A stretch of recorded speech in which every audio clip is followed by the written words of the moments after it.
سے آزادی دلا کر اس ملک کو آزاد ملک بنایا گیا، اور اس ملک کو چلانے کے لیے ایک پارلیمنٹ قائم کی گئی، ایک قانون ساز ادارہ، ایک پارلیمنٹ قائم کیا گیا۔ اس پارلیمنٹ نے 26 نومبر 1949 کو جو انگریزوں کا قانون تھا، اس قانون کو ختم کر کے ایک نیا قانون بنانے کی جو ہے سفارش کی، اور 26 جنوری 1950 کو باقاعدہ ہندوستان کس طریقے سے چلے، کس قانون پر چلے، کس طریقے سے یہاں کے لوگ اپنی زندگی گزارے، اس کا پورا مسودہ تیار کر کے 1950 کو 26 جنوری کو پارلیمنٹ میں بابا صاحب امبیڈکر کی صدارت میں ایک کمیٹی بنا تشکیل دے کر وہ قانون پیش کیا گیا، جس کو ہم سنویدھان کہتے ہیں، آئین کہتے ہیں، کانسٹیٹیوشن کہتے ہیں، وہ پیش کیا گیا۔ اور اس قانون کے مطابق یہ ملک جو ہے آج 75 سالوں سے چل رہا ہے۔ یہ ہے سنویدھان، یہ ہے کانسٹیٹیوشن، یہ ہے ہمارا آئین جو جمہوریت کی بنیاد پر ہمیں جینے کا حق دیتا ہے۔ اس خوشی میں اس دن کو یاد کرتے ہوئے کہ ہمارا ملک ایک جمہوریت کی طرز پر چلنے والا ملک ہے، اس لیے یہ یوم جمہوریہ جو ہے منایا جاتا ہے۔ اس کے پس منظر میں جو ہے ہم جو ہے یہ خوشی کے طور پر مناتے ہیں کہ ہمارا ملک جو ہے ایک جمہوری ملک ہے، اس لیے اس دن کا نام یوم جمہوریہ دیا گیا۔ یہ سمجھانے کی بنیادی ضرورت یہ ہے کہ اس ملک کی آزادی کے لیے ہمارے علماء کرام نے، اکابرین نے، عمائدین نے، ہمارے بڑوں نے، ہمارے اپنوں نے بہت قربانیاں دی۔ یہ ملک آزاد ہوا ہے صرف اور صرف ہماری قربانیوں سے۔ ہندوستان کی جنگ آزادی کی شروعات کرنے والے ہمارے اکابرین علماء کرام مسلمان تھے، جنہوں نے ملک کی آزادی کی تحریک شروع کی۔ اس ملک کو تاج محل جو دیا وہ ہم نے دیا، اس ملک کو لال قلعہ جس پر آج پوری شان سے جو ترنگا لہرا رہا ہے وہ بھی ہم نے دیا۔ قربانیاں ہماری، خون بہا ہمارا، اس خون، اس زمین کی مٹی کے کن کن میں ہمارا خون ہے، کنکر کنکر میں ہمارا خون ہے۔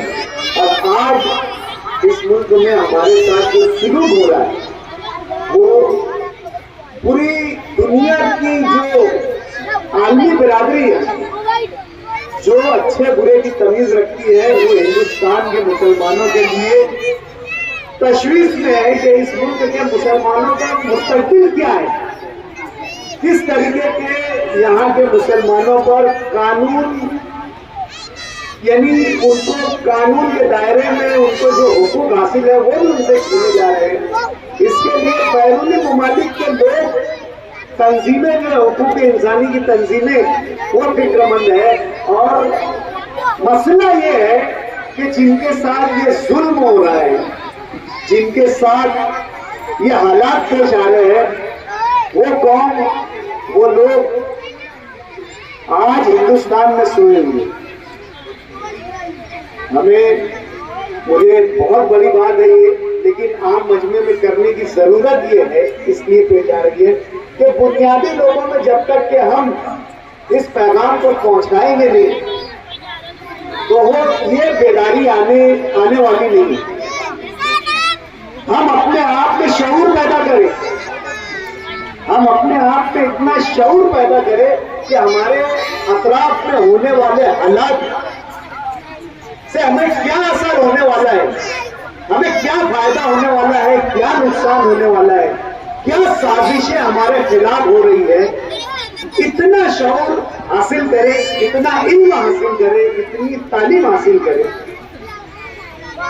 آج کے اس یوم جمہوریہ کے موقع پر میں پیغام کے طور پر، ایک گزارش کے طور پر یہاں پر حاضرین سے ایک گزارش کرنا چاہوں گا کہ والدین ہو، سرپرست ہو، ذمہ دار ہو، اپنے بچوں کو تعلیم دلائیں، اپنے بچوں کو ایجوکیشن سے جوڑے، اپنے بچوں میں شعور پیدا کریں، اپنے بچوں کو اچھی بری باتوں کی تربیت دیں، اپنے بچوں کو صحیح غلط کی تربیت دیں، اپنے بچوں کو اس لائق بنائیں کہ آنے والے وقت میں وہ ہر حالات، ہر تکلیف، ہر مصیبت کا جو ہے وہ مقابلہ کر سکے. اور یقین مانو اس کا ایک اور واحد حل ہے تعلیم. تعلیم جو ہے وہ بنیادی چیز ہے. جب تک ہم میں تعلیم نہیں آئے گی، ہم میں کسی طریقے کا شعور نہیں آئے گا، سوچنے سمجھنے کی صلاحیت نہیں آئے گی، اچھے برے میں فرق کرنے کی تمیز نہیں آئے گی، صحیح اور غلط کو سمجھنے کا ہمیں ہنر نہیں آئے گا. یہ سب چیزیں، یہ تمام باتیں ایک اچھا اور بہتر انسان اور ایک اچھا اور بہتر معاشرہ، ایک اچھا اور بہتر سماج اگر ہم بنا سکتے ہیں تو صرف اور صرف تعلیم کی بنیاد پر بنا سکتے ہیں. تعلیم انتہائی ضروری چیز ہے. تعلیم ہمارا ہر طریقے کا حصہ ہے، چاہے آپ اسے دینی طور سے بھی لے لو، سماجی طور سے بھی لے لو، کسی بھی طور سے لے لو. آج تعلیم کے بنا کوئی چارہ نہیں ہے.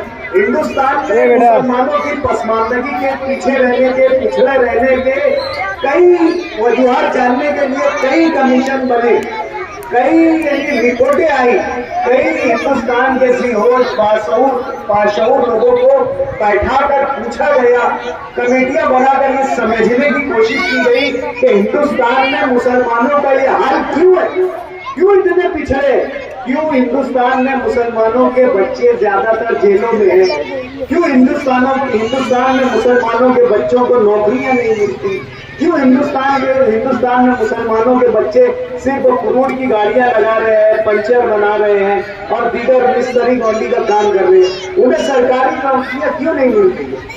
تو صرف اور صرف چاہے وہ سچر کمیٹی ہو، رنگ ناتھ مشرا کمیٹی ہو، محمود الرحمان کمیٹی ہو، کوئی بھی کمیٹی ہو، ہر کمیٹی نے صرف ایک اس کا جو ہے جو جواز پیش کیا، ایک ہی بات پیش کی کہ مسلمانوں میں جو ہے وہ تعلیم کی کمی ہے، مسلمان تعلیم سے دور ہے.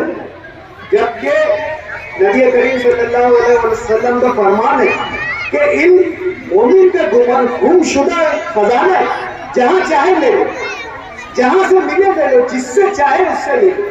حدیث مبارکہ ہے کہ آپ کو علم حاصل کرنے کے لیے اگر چین جانا پڑے تو چین جاؤ. حدیث مبارکہ ہے کہ علم حاصل ماں کی گود سے گود تک علم حاصل کرو.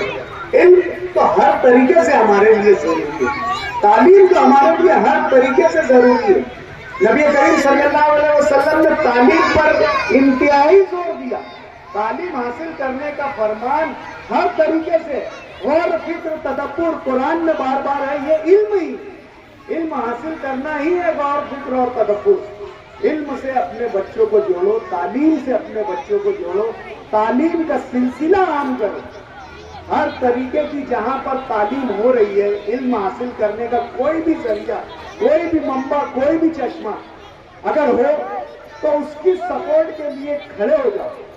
اگر ہمارے محلے میں کوئی کوچنگ کلاس چل رہی ہے، ہمارے محلے میں کوئی دینی مدرسہ چل رہا ہے، ہمارے محلے میں کوئی کلاس چل رہی ہے، کوئی ٹیوشن چل رہی ہے، تو اخلاقی طور سے، ملی طور سے، سماجی طور سے ہمارا یہ فریضہ ہو جاتا ہے کہ ہم علم کو اور تعلیم کو عام کرنے والوں کی مدد کریں. آج اگر ہم میں علم آ جائے گا تو ہمیں ہمارا مذہب بھی سمجھے گا. آج اگر تعلیم آ جائے گی کہ ہندوستانی قوانین کے مطابق ہمیں کیا سہولتیں حاصل ہے یہ بھی سمجھے گا. آج ہم میں اگر تعلیم آ جائے گی، علم آ جائے گا، ہمارے بچے نوکریوں میں رہیں گے، پولیس آفیسر بنیں گے، کمشنر بنیں گے، کلیکٹر بنیں گے. آپ دیکھ لو کہ اگر وہ کسی بھی مذہب کا کلیکٹر ہو، ایس پی ہو، چاہے پھر کسی بھی مذہب کا اس کے نیچے کام کرنے والا ہو، وہ اس کو سیلوٹ ہی کرے گا، وہ اس کو ہاتھ اٹھا کر سلامی کرے گا. اگر وہ کمشنر مسلمان ہے اور اگر کوئی وہ کمشنر مسلمان اور انسپیکٹر ہندو ہے تو وہ اس کو سلام کرے گا. تو تعلیم کو سلام مل رہی ہے، شخصیت کو سلام نہیں مل رہی، مذہب کو سلام نہیں مل رہا، وہ اس کی تعلیم، اس کی تعلیم کو سلام مل رہا. اگر آپ مسلمان ہیں، آپ کے پاس نریندر مودی بھی اگر بیمار پڑا اور اس کو معلوم پڑا کہ یہ ڈاکٹر سے اگر علاج، میری جان بچ جائے گی، تو وہ آپ کے پاس علاج کرنے آئے گا. آپ اس تعلیم سے